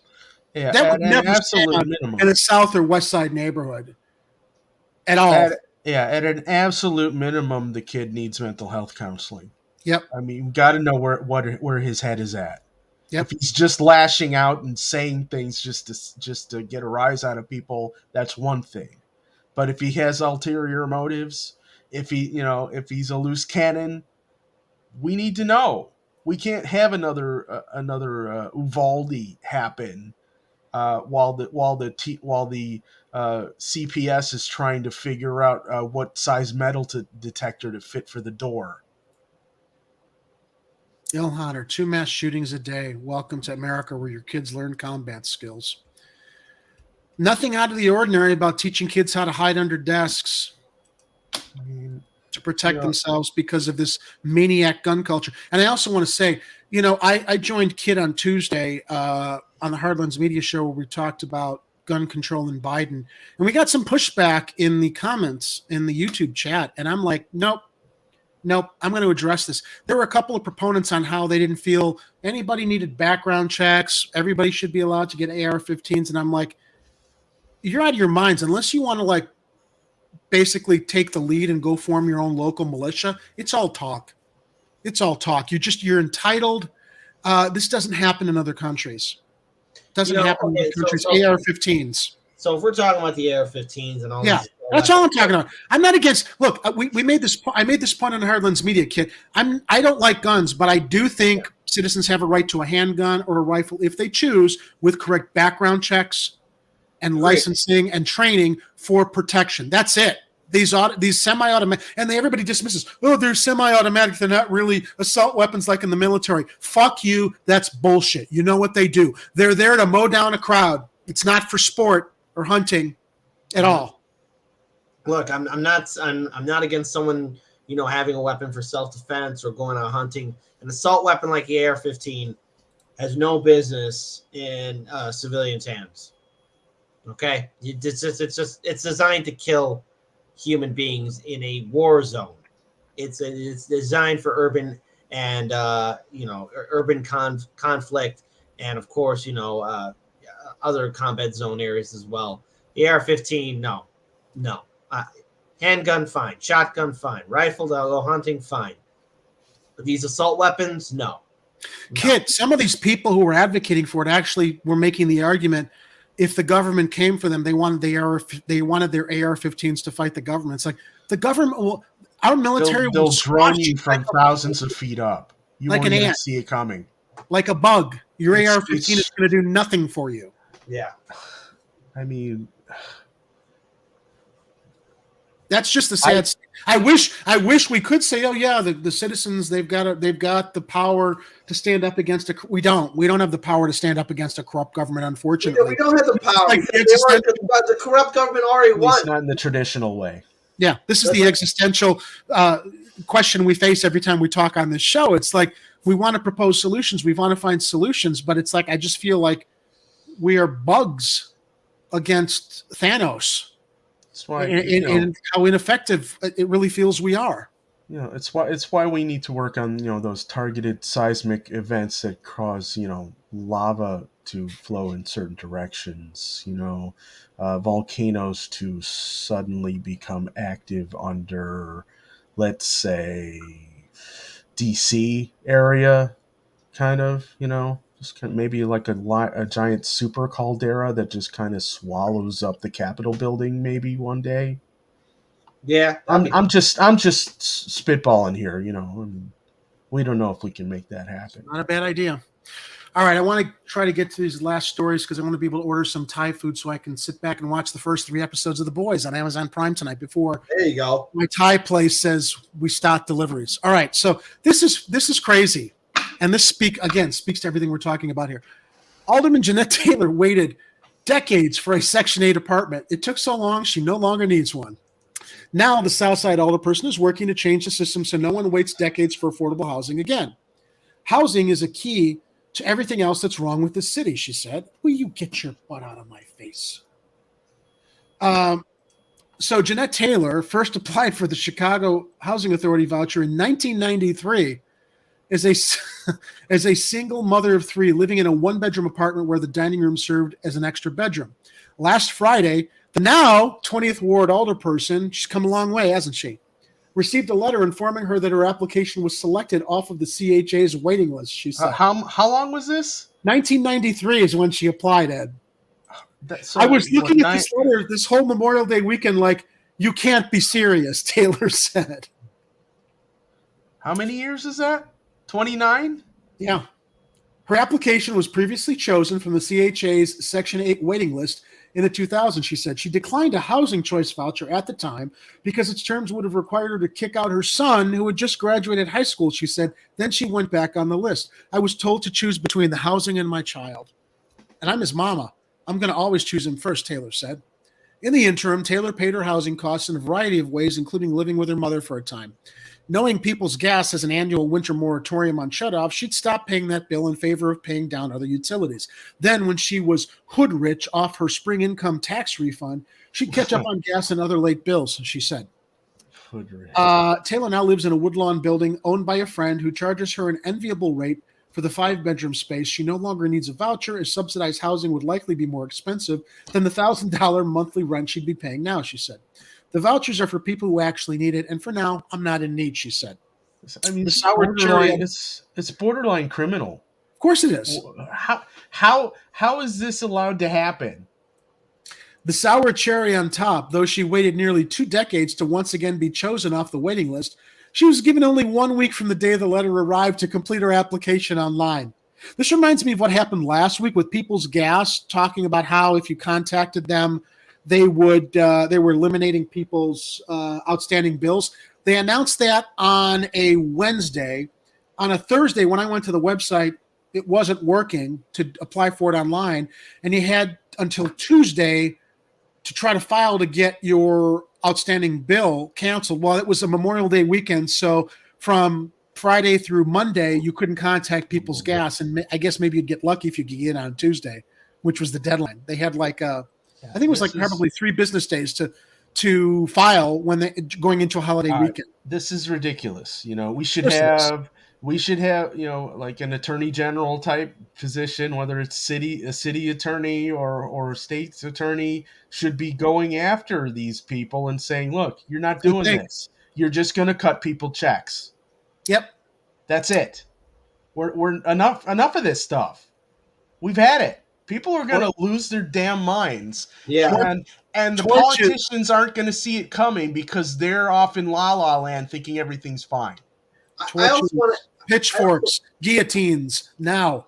I also want to add on to this too. Look, I know a lot of people have been giving us criticism on Hard Lens Media and here in Chicago Corner how we've been critical towards the Democratic Party and these politicians. The thing is, there's going to be a breaking point with people.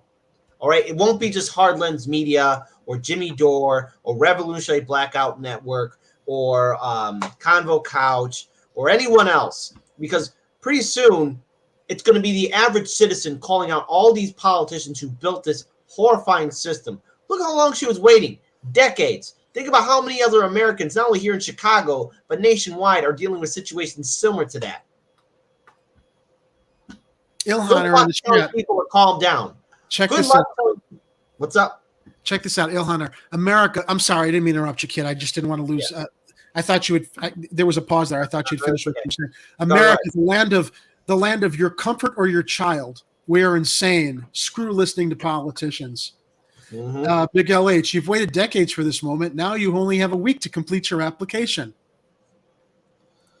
It's Kathy Powers. Up to it. It's like when I was waiting, like I mean, the only thing close to that I can relate to on that is having been on the season ticket bleachers waiting list for Wrigley Field.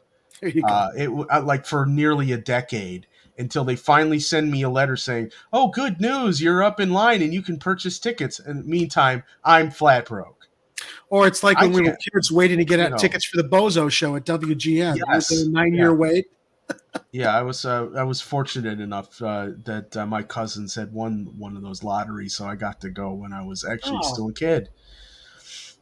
So she goes on to say, though Taylor is now an elected official with the financial means to pay her housing costs, the decades of delays represent a broken system, one that far too many Chicagoans must navigate if they're in need of a home, she said. I vote, I pay taxes, I participate and volunteer in my community. To ask to get help and not get it says something about this country and this city, especially. When a family lacks affordable housing, it has a reverberating effect on the community. Housing is key to everything else that's wrong with this city, Taylor said. Crime and violence in the community, it's because we don't secure and be a safety net for the people like we're supposed to. Getting back to Ed's point, taking care of each other.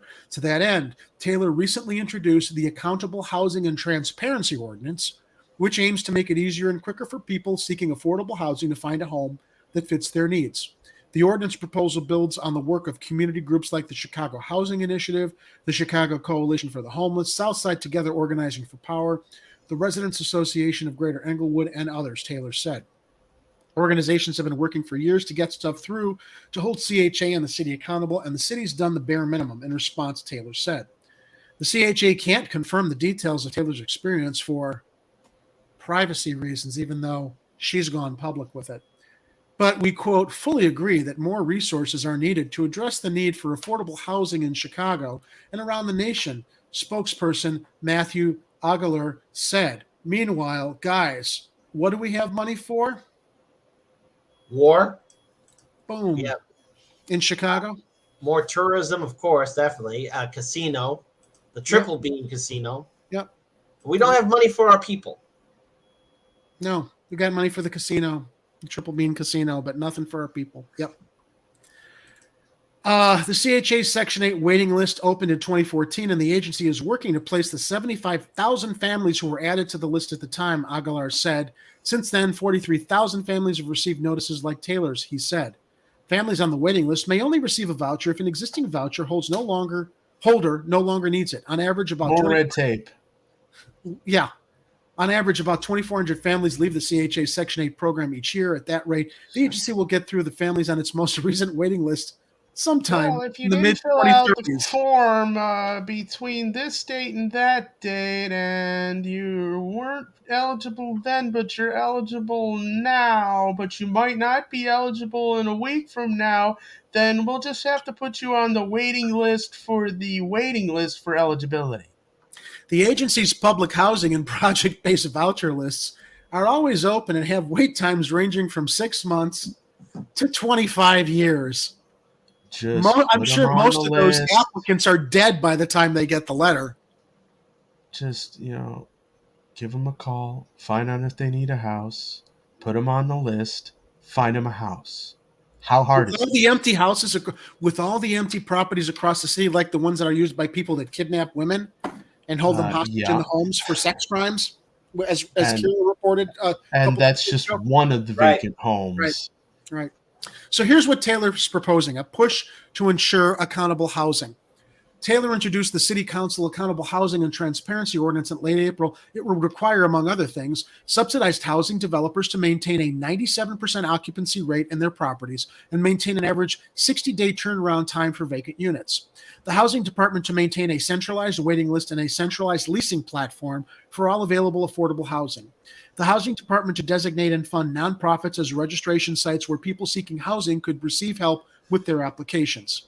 The Accountable Housing Ordinance would better match people to available units while taking the onus off individuals to track their application status, said Don Washington, Executive Director of the Chicago Housing Initiative. The coalition drafted the ordinance, which is now in the City Council's Housing and Real Estate Committee. People seeking affordable housing may frequently change addresses and phone numbers and may not have easy access to technology. The registration sites would address this, allowing designated nonprofits to be another point of contact for people who may otherwise be unreachable, Washington said. Applicants can still be really involved, but it's no longer up to them by themselves to navigate the bureaucracy, Washington said. Trusted neighborhood groups with a stake in making sure you get a place to stay would help you navigate that situation.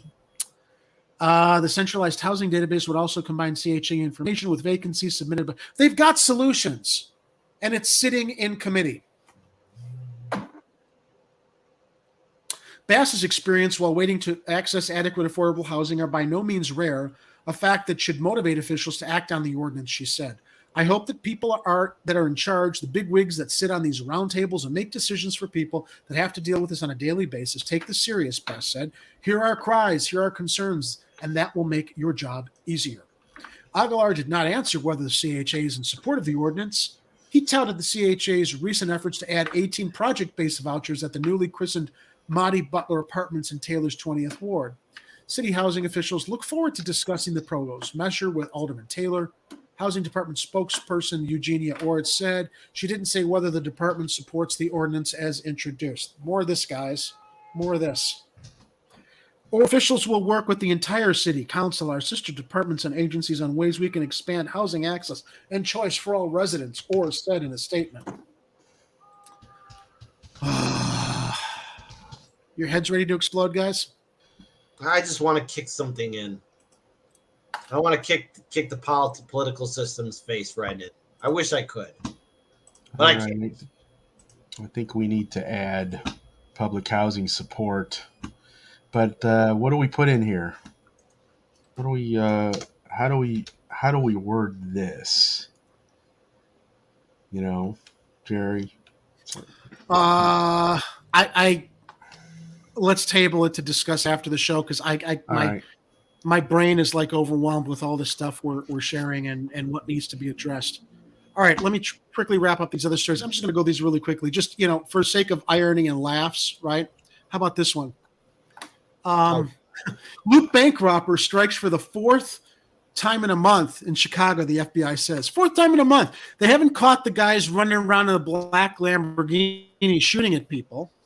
And now this loop bank robber strikes for the fourth time in a month. Let's watch the video. Will it run? I don't know. The Loop serial bank robber struck again on Friday afternoon, according to new information from the FBI. Will this video run? I don't know if it's going to be the article. According to new information from the FBI, marking the fourth time he's robbed a bank in the neighborhood since May 2nd. Is this a commercial? Of course it is. All right, give me a second here. Skip the commercial. Skip the ad. Okay. No, that's not what we're... All right, I'm just going to read from the article because the video is not queued up. Fourth time he's robbed a bank in the neighborhood since May 2nd. He picked the U.S. Bank at 71 South Wacker for his latest heist, which unfolded at 3:16 p.m. on May 27th, the FBI said. There he is.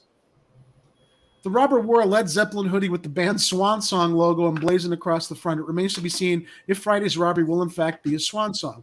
According to the FBI, the same man robbed Huntington National Bank, 20 North Clark, around 3:57 p.m. on May 23rd. Chase Bank, 2 North LaSalle at 4:14 p.m. on May 9th. May 23rd, May 9th. And U.S. Bank, 25 East Washington at 11:23 a.m. on May 2nd. This guy went beyond a trifecta. He has presented written notes demanding money during each holdup. The FBI said he's in his 50s or 60s and stands 5.5 to 5.8 feet tall. So far, the agency has not upped its $1,000 reward offer for information that leads directly to the robber's arrest and conviction. Tips can be shared with the FBI Chicago field office at 312-421-6700. Blah, blah, blah. Guys, I think we're in the wrong line of work if it's this easy to rob banks. Yeah, I mean, put extra blue light cameras on every corner. I'm glad that they were successful. Although I don't know that they were as successful in catching the guy who attempted the murder of Joseph Cormelis. That guy was turned in by someone who recognized him from the security image from, I guess, the Blue Line station. I don't know that cops triangulated with the blue light cameras, which goes back to our manifesto demand that all of the traffic cameras and red light cameras be repurposed to work with the blue light cameras, which don't seem to work because the red light cameras do work as far as picking everybody's pockets for extra revenue because they went 5 miles over the speed limit, or they ran a yellow that turned into a red on a judgment call during an intersection, through an intersection. Crazy, man. I mean, I don't know what more there is to say. I just found that very interesting that 4 robberies in the month, and they haven't caught this guy. 1, 2, 3, 4. Well, hey, who knows? He's probably going to do his 5th robbery. And his 6th and his 7th and his 8th and his 9th and his 10th. Chances are we haven't seen the last of this robber. Where's Batman at when you need him? Indeed. Yeah. Where is our Dark Knight? Where is justice? When will justice come to the city?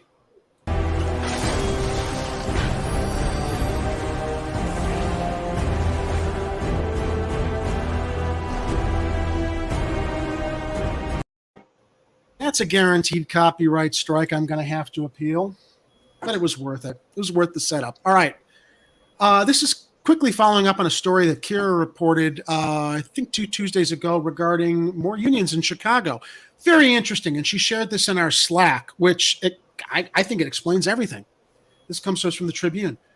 You know why Chicago's seeing a wave of union activity? Workers saw the willingness of their bosses to let them die. Yeah. That's true. That's truth. From Talia Stavlin and Maria Paula Mijares Torres from the Tribune. I'm sorry. Go ahead, Ed. I wouldn't say anything. Oh, it was that Kit. I'm sorry. No, go ahead. Continue. Last year, Brick Zurek, a shift supervisor at a Starbucks in the Loop, found working conditions at the store becoming increasingly untenable. People coming into the store threatened and screamed at baristas. One person, after being served a cup of scalding hot water, poured it on the manager, Zurek said. On top of that, the store was short-staffed, sometimes just a few baristas tasked with serving a line out the door. Zurek has read on Twitter and in the news about Starbucks employees in Buffalo, New York, who were pushing to unionize their stores. Zurek thought about the threats, the violence, the unrelenting workload, and wondered, what if we had a bigger say? What if we could make it so that that wasn't allowed? Zurek has worked for Starbucks for about 2.5 years and at the Loop store on Randolph Street and Wabash Avenue since it opened in October. Last fall, workers there began discussing a possibility of forming a union. Zurek reached out to Workers United, the Services Employees International Union affiliate that now represents Starbucks workers across the country. In January, baristas at the store became the first in Chicago to file for union representation. Votes in a union election there will be counted June 7th. 9 Chicago area stores followed Zurek's in filing for union representation. Last week, baristas at 2 Starbucks in Edgewater won union elections, becoming the first in the city to unionize. Union elections for 4 other Chicago Starbucks are scheduled in June. Now, getting to the headline, the Starbucks campaign is one of the most visible in a recent upsurge in labor organizing. Between October 2021 and the end of March, Union representation filings with the National Labor Relations Board were up 57% when compared with the same period in the prior fiscal year. Workers in industries that have traditionally been thought of as difficult to unionize are organizing in greater numbers in campaigns spearheaded by workers themselves, in which professional labor organizers have taken a back seat.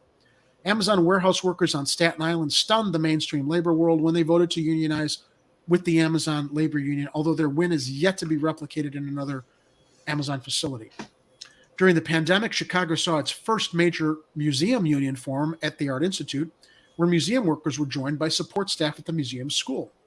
Last month, adjunct professors and lecturers at the school announced they would attempt to join them. Last week, Chicago employees at Intelligentsia Coffee announced they had filed with the NLRB to vote on unionizing with the International Brotherhood of Electrical Workers, which also represents workers at Collectivo Coffee. Yeah, when management shows they just do not give a shit about their employees and don't want to pay them a living wage, the chickens have finally come home to roost. Workers, labor organizers, and academics say the COVID-19 pandemic accelerated an existing trajectory set in motion by low wages, income inequality, poor working conditions, and a pervasive feeling among the workers that they lack a voice on the job. And from hospitals to grocery stores, many workers took note of how their workplaces failed to protect them from the virus.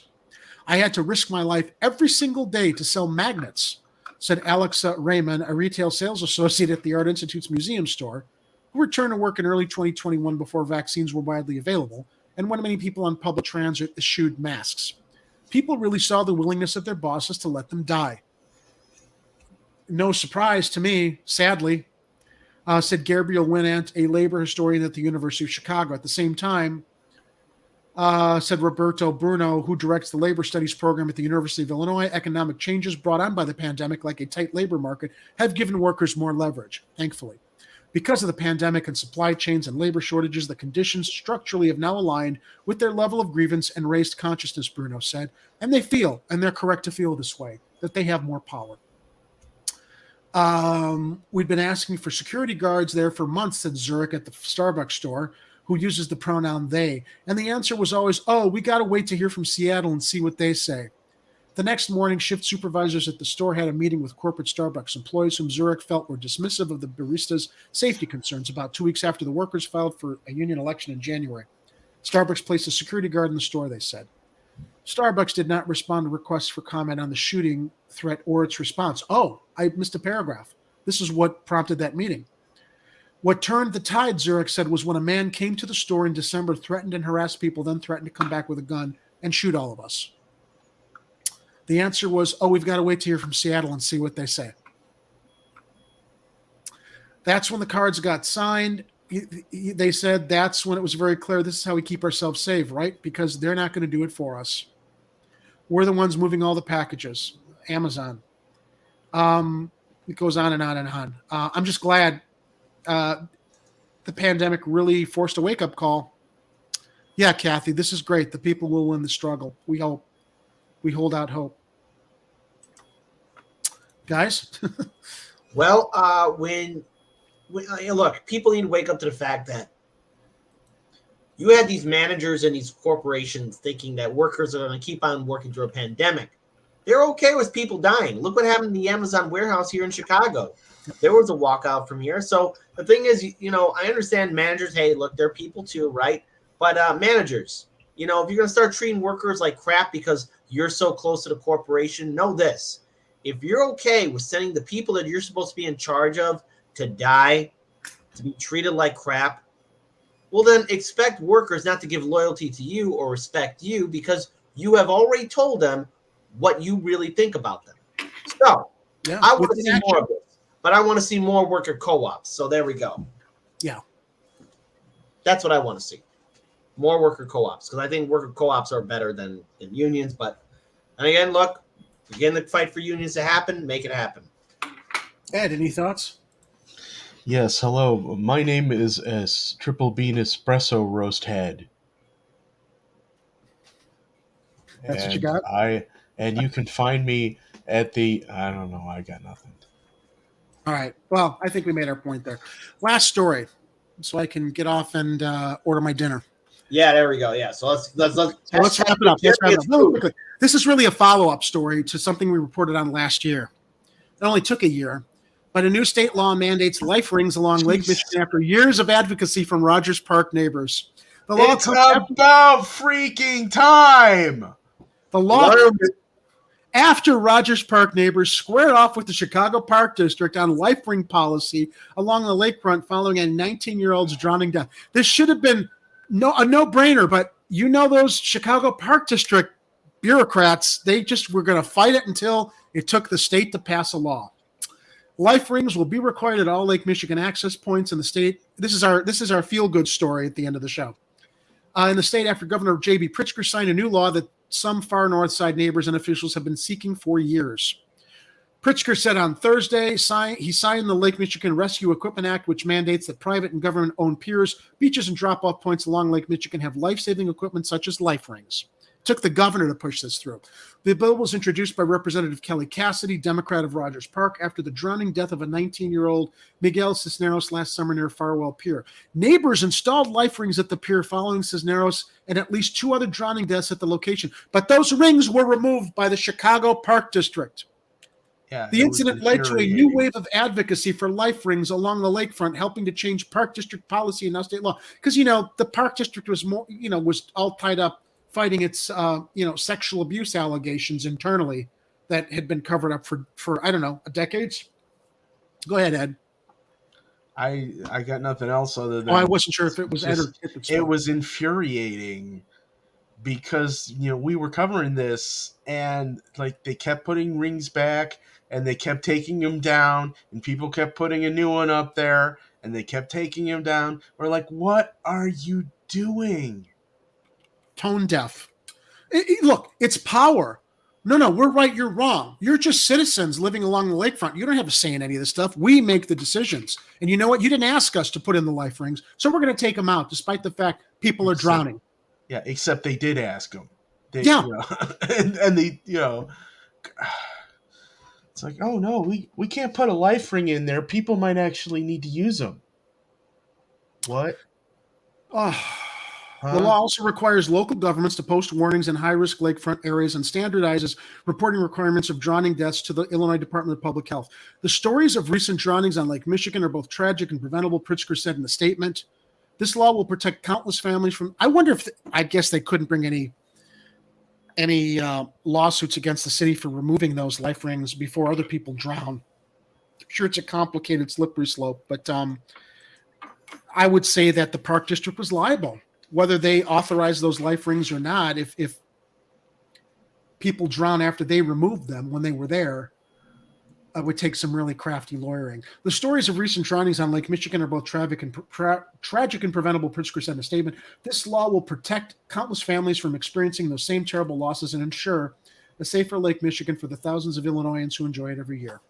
The Chicago Park District this summer installed 115 life rings along the lakefront ahead of the beach season that started Memorial Day, a district spokesperson said. So, score 1 for all the Rogers Park neighbors that did not let this go, fought it to the end, and got the result that was needed with getting the governor involved and getting those life rings installed everywhere. And I'm going to take complete and total credit for this, Jerry. Yeah. Park crews removed those and subsequent life rings left at the pier, saying the rings were not authorized. This is what it was, control. They were not authorized by the district, and that officials would explore adding their own. Neighbors and Cisneros' family blasted the move and worked with Cassidy and Representative Maria Hodden of the 49th to get state and local officials to have lakefront safety guidelines changed. Today's signing of this community-driven problem-solving initiative continues to illustrate his belief in empowering our communities to seek solutions that work. Cassidy said in a statement, I'm grateful to all the advocates, especially the Cisneros family, who turned their grief into action and brought us to this day. Seeking solutions that work, guys. Jeffy Powers says, there goes the Park District's budget. All life rings. The passage of this law is an example of how democracy should work, Haddon said in a statement. Having this new standard for saving is the right thing to do to save lives. End of story. Guys, anything you want to share before we bring the show to a close? As always, Chicago Corner is growing, and we need to make sure that we keep on building this channel up so that we can get ready for the 2023 city election. Jerry, I'm glad that you're back at 100% because we got a slew of guests that are going to be awesome for Chicago Corner Can TV, and these interviews will be then put up on the YouTube channel as soon as they premiere on Can TV. So I've heard that. We got a lot of good guests coming up. Yeah, so the only way you're going to find out is if you're subscribed to Chicago Corner or watch us on Can TV, Channel 21. At the end of June, that's when we premiere. We got our first episode that will be premiering up, but more on that later. You got it. Anything from you, Ed, before I bring the show to a close? There we go. Flavor. Has anybody been ordering these? I don't know because I don't monitor the store. I hope they are. I can check. I actually haven't checked in a little while. See if anybody's buying. But Chicago Corner is brought to you by Flavor Improving Mugs, the mugs that improve flavor. Do you have a mug that doesn't improve the flavor of your beverage? Well, what are you doing not having a flavor improving mug now available in the merch store in the link below on the video? And we know that Oreo just scrambled to get his flavor improving mug. That's exactly what he did. It was Oreo. As you heard audibly, he knows the value of a good flavor improving mug. That's right. All right, guys. Listen, thank you for joining me tonight. I know it was a long show, but we had a lot to cover. And I'm just glad you guys can always join me and participate in the reporting and punditry and commentary here. I will be back. Well, I will be with Kit on Tuesday at Hardlands Media, and I will be back next Friday. Next Tuesday night, please join Kira McCown as she takes the helm of Chicago Corner to report on stories between now and then. Guys, thanks for joining me tonight. All right. Keep on rocking and rolling. We had a good Pizza Friday. If anybody wants to learn how to make Chicago-style pizza at home, go to realdeepdish.com. You can catch me on Twitter at RDDPizza. And I sometimes post photos of the pizzas that I am making. Usually that happens over the weekend, so Friday and Saturday nights. Look forward to seeing some fabulous pictures of deep dish and thin crust pizza. All right, guys. Everyone else in the live chat, thanks for joining. Thanks for participating. Please, as we go into this weekend and we, watch all the crazy news happening across our city, please be safe, be vigilant, watch out for each other so that you're safe to join us next week.